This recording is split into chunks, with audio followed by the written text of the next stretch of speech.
welcome. You're tuning in because you want to really get a handle on your English listening, right? To cut through the noise, actually understand what people are saying, and maybe not feel so overwhelmed by, every single word. Exactly. That's the goal. Yeah, that's pretty much what we're digging into today.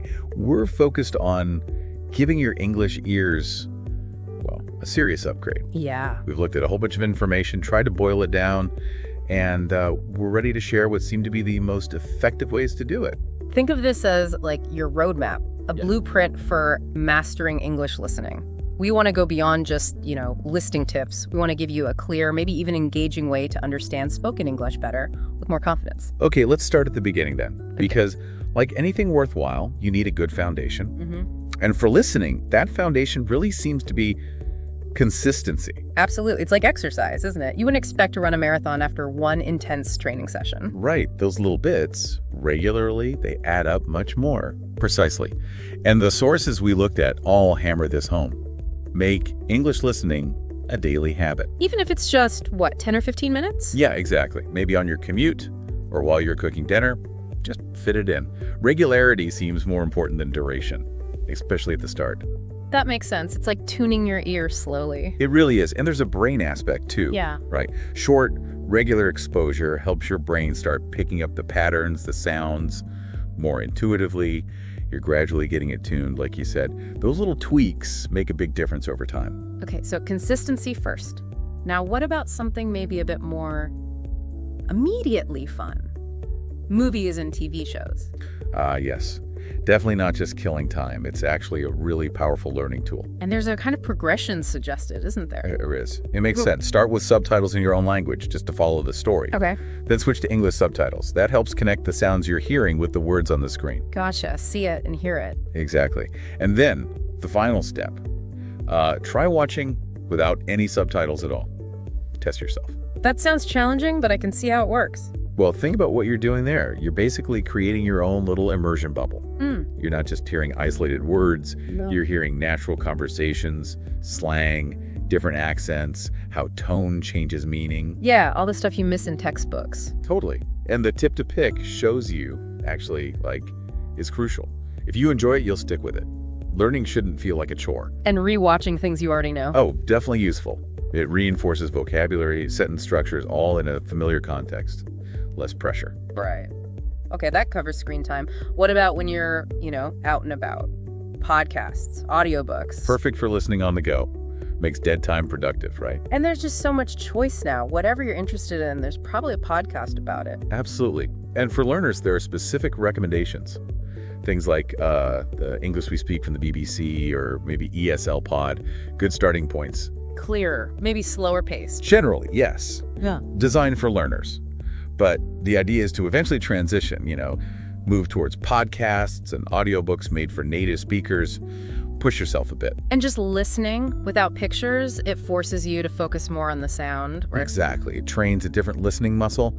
You pick up on intonation, pauses, pace, all those subtle things that carry meaning. Okay. And audiobooks specifically. There was a point about reading along. Yes, that's a great technique. Yeah. Reading the text while listening to the audio, it forges a really strong link between the sound of a word and how it looks written down, helps solidify vocabulary and understanding. Okay, so we're building consistency, we're immersing ourselves. Now, how do we get more active about it? Sharpen the skills. Right. Passive listening is good, but active techniques can really accelerate things. One that jumped out was something called shadowing. It sounds interesting, like being an echo. Huh. Yeah, that's a good way to put it. Shadowing is pretty much that.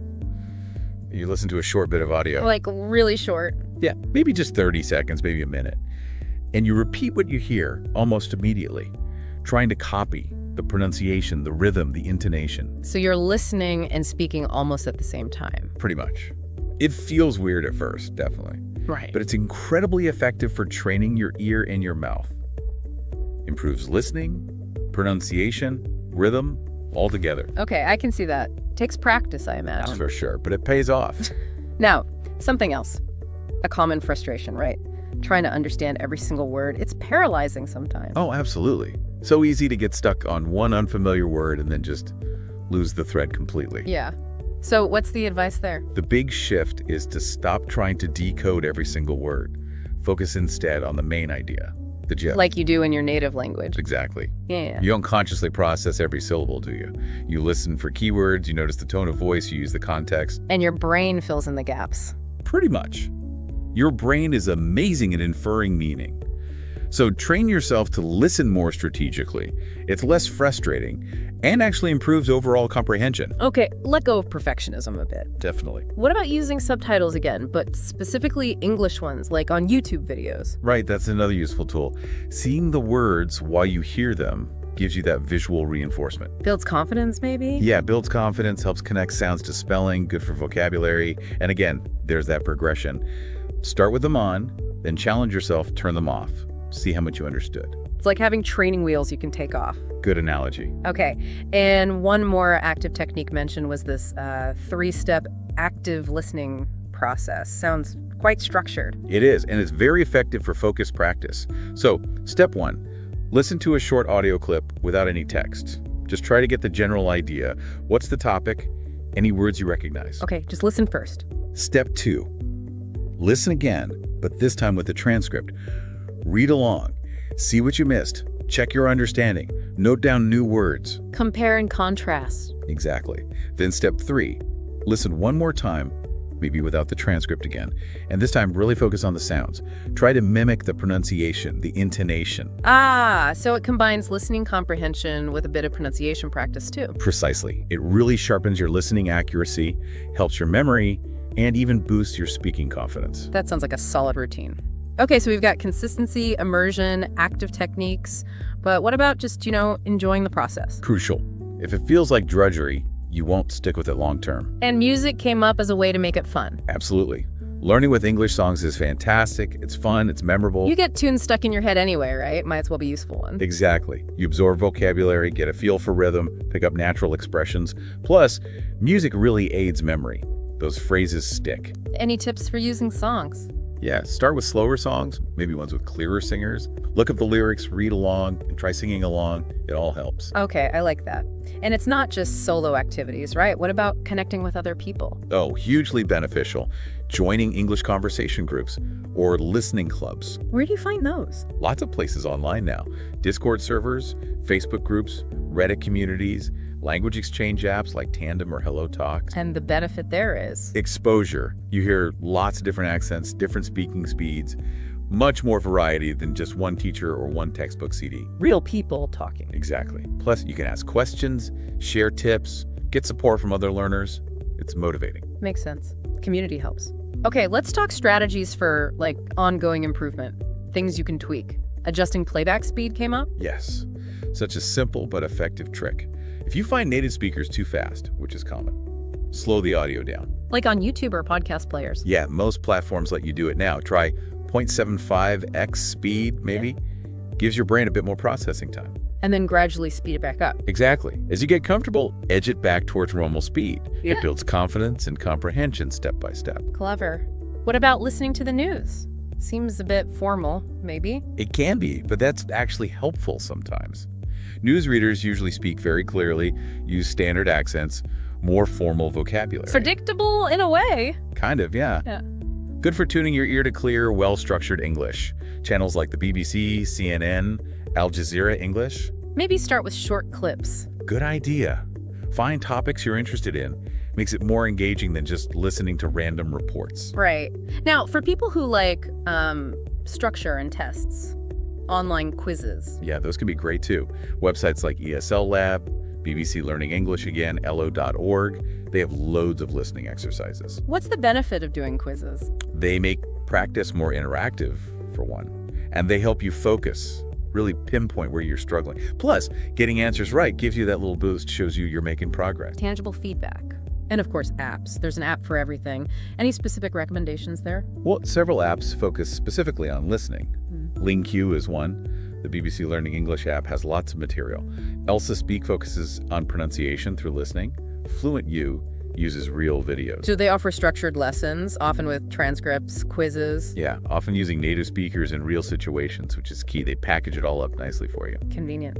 Okay, one last area mentioned was listening to real conversations, unscripted stuff. Yes.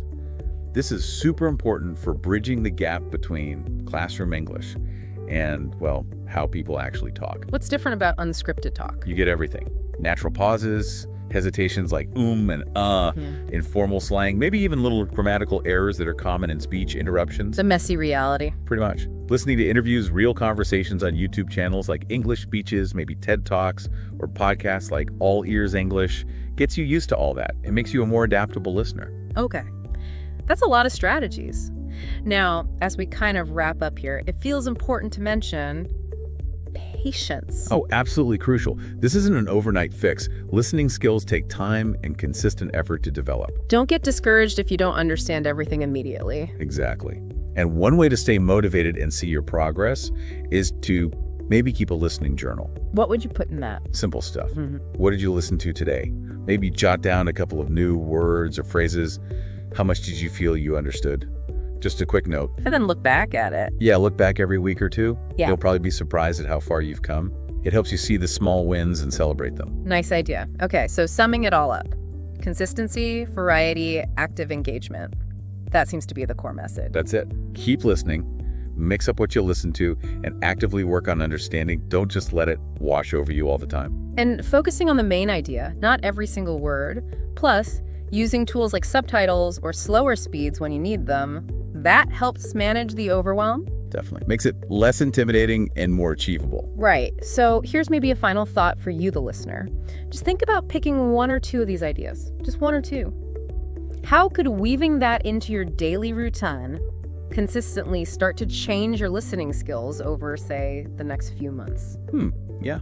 It's that compounding effect. Small efforts add up. Imagine the doors that could open, understanding movies better, connecting with people, maybe even new job opportunities. It all starts with that first step. So start small, stay curious about it, and enjoy the journey. It really is rewarding.